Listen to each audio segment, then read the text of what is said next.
I have a growing child, and with inflation and the cost of food, I don't have that much in food assistance. For Cindy Westman, times are tough, but manageable for now. She lives on disability and carefully budgets each month to care for her 12-year-old daughter who has cerebral palsy and autism. I even have to, budget when I have an oil change. Now, a program Westman relies on will run out of funding at the end of April, cutting off a critical lifeline for her and millions of other low-income Americans. It's called the Affordable Connectivity Program, or ACP. The 2021 pandemic-era benefit helps Americans afford internet access, crucial for rural Americans like Westman who use it for telehealth for her daughter, especially when service goes out in her hometown of Eureka, Illinois. Having that funding allowed me to afford a portable hotspot backup internet that I was using for my daughter. The Federal Communications Commission warns the ACP will end unless Congress extends it, forcing more than 23 million American households to either pay hundreds more for internet or go without it, widening a digital divide, and not just in rural areas. Before the ACP, Milton Perez had to use free internet on the subway platform. He calls his apartment an internet dead zone, which made taking his online classes nearly impossible. I had to walk out in the front of the building to be connected to the class. Perez, once homeless himself, works as an advocate for people experiencing homelessness. He now helps connect those still in shelters to the internet. Seeing during my shelter stay, the difference between people who had internet access and that didn't, and it could be deadly. Millions of veterans also rely on the program, like Walter Durham in San Diego. He uses the internet to contact doctors and to chat with his daughter overseas. I'm going to have to either do without Wi-Fi, or I'll have to come up with other means to pay for Wi-Fi. So, because I can't count on the politicians doing anything to help the American people. Legislation to extend the program has received bipartisan support, but like so much in Washington, the bill has stalled. Is there anything that realistically can be done? Absolutely. We need to make sure that this bill comes to the floor, to make sure that But it hasn't come to the floor so far, right? It hasn't. It hasn't. However, we still have time. President Biden has called on Republicans to do more to get the bill brought to a vote. Meanwhile, those who need it most have little faith in lawmakers. I would say most likely they're not going to do anything. They can pass things with a drop of a dime. And if there's on both sides of the party, and both parties agree, there should be zero resistance. And this should have been done yesterday, instead of people fearing that they're losing this funding. Jason Carroll, CNN, Eureka, Illinois.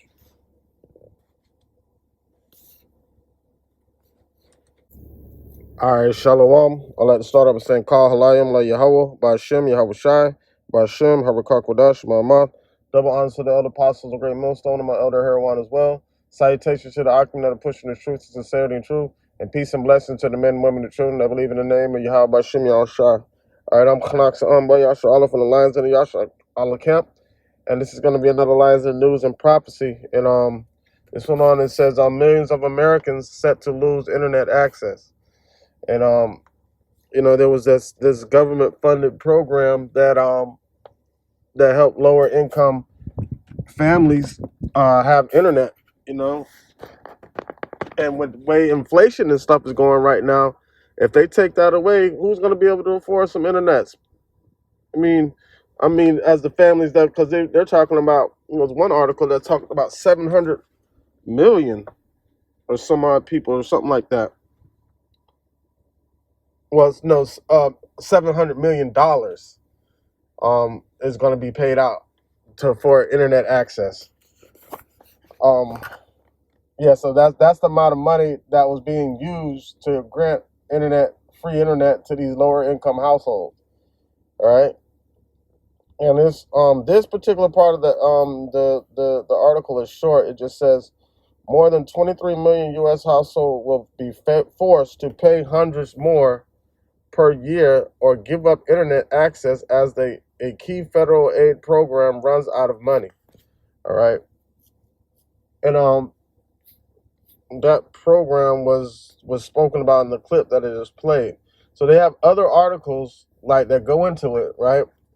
That kind of break it down. This article right here, it says higher internet bills will hit millions of U.S. households as soon as tomorrow. How can you save money? Right. So not only is internet going to be taken away from those that get that subsidized internet, but also internet costs are going to increase. It says one of the largest investments in closing the digital divide in United States history is coming to an end. Starting in May, recipients of the Affordable Connectivity Program will see their home internet bills increase by $30 to $75. Right, the $30, but they have a credit on there to where like you get a credit every month for the $30 because I'm on it. So you get a credit for the $30 every month, and it's basically free. All right. It said the program enrolled over 23 million low-income households in a little over 2 years. Nearly half of ACP subscribers are military families, according to a White House fact sheet. Slacking. Okay, it says the program enrolled over 23 million low-income households in a little over 2 years. Nearly half of ACP subscribers are military families, according to a White House fact sheet. Seniors, African Americans, and Latinos also use the ACP at higher rates. It's been the difference between closing to a half roof. It's been the difference between choosing to have a roof over your head, whether to eat or whether to pay for internet, which has things like virtual appointments with my psychiatrist, Kenneth Sigler, and small business owner from Herando, Mississippi, who uses ACP to told CNET. It basically helps me to keep from having to choose what bills I'm going to pay. So if somebody's going to have to sacrifice trying to eat or have internet, man, that's crazy. That would be a tough choice. You would think like people would be like, fuck the internet, I got to eat. But people are so fixated on social media and things like that, YouTube, but that would be a hard choice for them. But not even for the good reasons, because we use the internet to push the word of Yahweh Bashim Yahweh Shai out there. You know? All right, it says there is some hope that the program will be extended eventually. President Joe Biden called on lawmakers to extend the program on April 2nd, but for now, ACP subscribers will have to prepare for a world without subsidy. It says there's no resource that can replace the 14.2 billion ACP, but there are a variety of local and state subsidies, nonprofits, and discounted plans from providers that can help ease the transition. All right. So, and as I was reading the article, I go back and I start scrolling down. I'm like, there has to be more to this part. But I was scrolling and scrolling. Then I get to the comments, man. Comments are crazy. All right. So, let me see.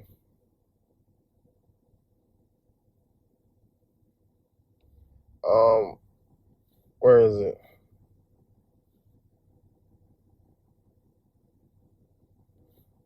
All right, it says, all right, this one right here. It says, it's all coming to an end. Internet is going to be the least of our problems, whether it's free or not. Boom. Right? These are the comments that are in the comment board, because what's happening is it is all coming to an end. The end of Esau's rulership, man. It says, you will own nothing and be happy. All right? And who said that? was that it was either Yuval Noah, Klaus Schwab, or George Soros. I'm not. One of those three said that you will own nothing and be happy, and that's what we're moving to. When people got to choose what bill to pay, or if they're going to eat or have internet or things like that, we're heading into some treacherous times, man. Right, and that's the energy, that's the spirit that's in the air, because it's a return of Yahweh Bashim Yahushai on the earth, man. The Lord is beginning to visit the earth, and these are the things that are going to transpire before Yahweh Shai shows up. So what is we have? A famine of the word, man. A famine of hearing the word. Like the word's going to still be out there because the word's going to be walking around in the elect. So, but it's going to be a famine of hearing the word. It's going to be like limited resources and limited ways to hear the Lord. You're going to have to actually probably physically be staring a man of the Lord in face to face. That's more than likely what's going to have to happen. You know? It says, like, man, these two comments right here says, it's all coming to an end. All right? Internet is going to be the least of our problems, whether it's free or not. You will own nothing and be happy. All right? You know? So these are the times that we're coming to, man. These are the times that we're coming to, man. So with that being said, what type of mind frame should you be in? Like, we're witnessing all the things that we've been speaking about for years happen on the earth, man.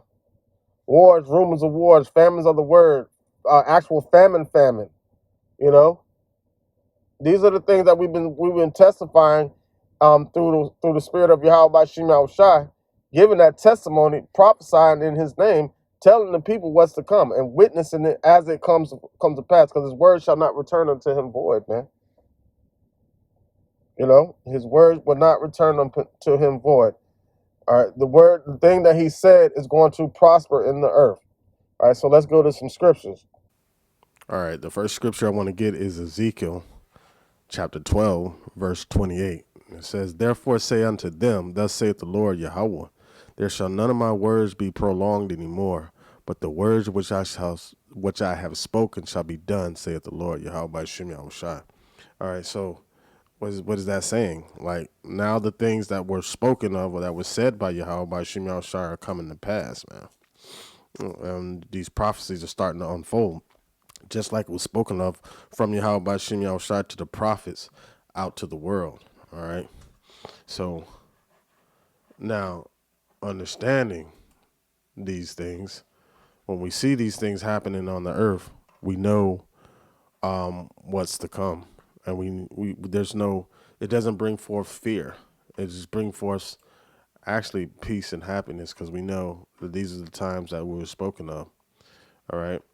This is Amos chapter 8 and 11. It says, "Behold, the day has come, saith the Lord, when I will send a famine in the land, not of famine of bread, nor a thirst for water, but of hearing the word of Yahweh by Shem Yahushai." All right, so this is how you're gonna know we're in the end, because of things like this. Famine and famine of the word. It's ultimately the men of the Lord are still going to be actually teaching, because we're going to be not necessarily standing on the corners or on the highways and byways, but like as we're migrating, going through, like, shit's going to be real crazy, and we're going to be examples, like teaching by being examples. We're still going to be doing miracles and things like that. But these are the things to look for, knowing that the end has come. All right. So you're going to see curses fall upon our enemies. You're going to see, hold on, there's another scripture I want to get.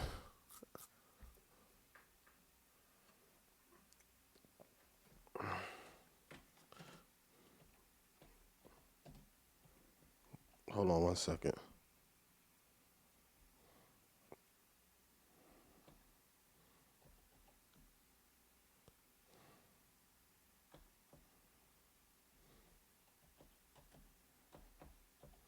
Okay.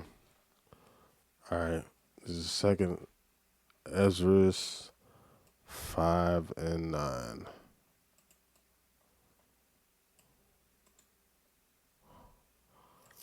Real quick.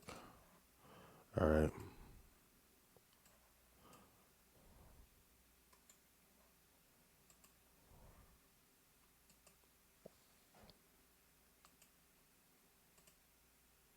All right, this is second Ezra 5 and 9. It says, and salt water shall be found and sweet, and all friends shall destroy one another. Then shall wit hide itself, and understanding withdraw itself into his secret chamber. All right, and it shall be sought of many, yet not be found. Then shall unrighteousness and contingency be multiplied upon the earth.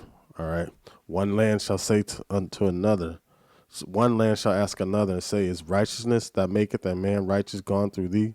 And it shall say no. All right. At the same time, man shall hope but nothing obtain. They shall labor, but their ways shall not prosper. And that's what's coming onto this place, man. Especially America. When the grinding cease, it shall halt. You know, the Lord has this place's number, man. That's why before he destroys it, what did he do? Send his prophets out to prophesy against this place, man. You know, like what it'll say, the word of the Lord came to me, Jeremiah, to prophesy against Babylon, so on and so forth. That's exactly how, Yahweh Shem Yahushai sets it up. All right, let me see. Let me find one.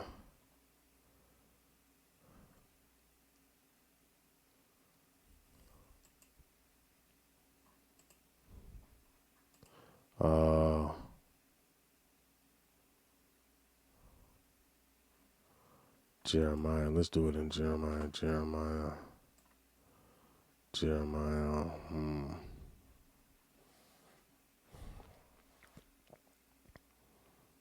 Jeremiah chapter. All right, chapter 50, verse 1. It says, the word that the Lord spake against Babylon and against the land of the Chaldeans by Jeremiah the prophet. All right, and those words are being spoken again right now against Babylon the Great, all right, by the prophets of Yahweh by Shem Yahushai. So we look for these signs to come upon the earth to know that our salvation is near. All right, so let me get this again. Amos 8 and 11 again, it says, and behold, the day is come, saith the Lord Yahweh, that I will send a famine in the land, but not a famine of bread, nor a thirst for water, but of hearing the words of Yahweh by Shem Yahushai. So that's one of the signs that's going to come to pass. All right. All right. This is Jeremiah 28 and 8. It says, the prophets have been before me and before thee of old, prophesied both against many countries and against great kings, great kingdoms of war and of evil and of pestilence. And that's what's to come. That's what we've been doing. All right. Right. So as we've been speaking for years, now you're starting to see these things come to pass. So as soon as that, like, that's a lot of people that's going to lose their internet, man. Not being able to hear. People take the word for granted right now because it's such an easy access. But then as soon as you start seeing like how videos have been taken down and things like that, YouTube talking about hate speech and regulating things that we're able to say, all right, then they're going to really know shit hits the fan. But these prophecies are coming to pass, and, it's going to be hard because the Lord said he's going to seal up the way of truth, all right, according to Amos 9 and 8. The Lord said he's going to seal up the way. So once that way is sealed up, there's no entering into that gate, So these are the things that we look for, on the earth, because we know that the day has come for our salvation, Lord willing, this lesson to edify and serve his purpose. With that, I'd like to say, Kah Halayim, La Yahweh, Ba'ashem, Yahweh Shai, Ba'ashem, Harakah Kwadash, my mouth. Double honors to the elder apostles, a great millstone, and my elder here one as well. Salutation to the argument that are pushing this truth and sincerity and truth. And peace and blessings to the men, women, children that believe in the name of Yahweh Ba'ashem, Yahweh Shai. Shalom.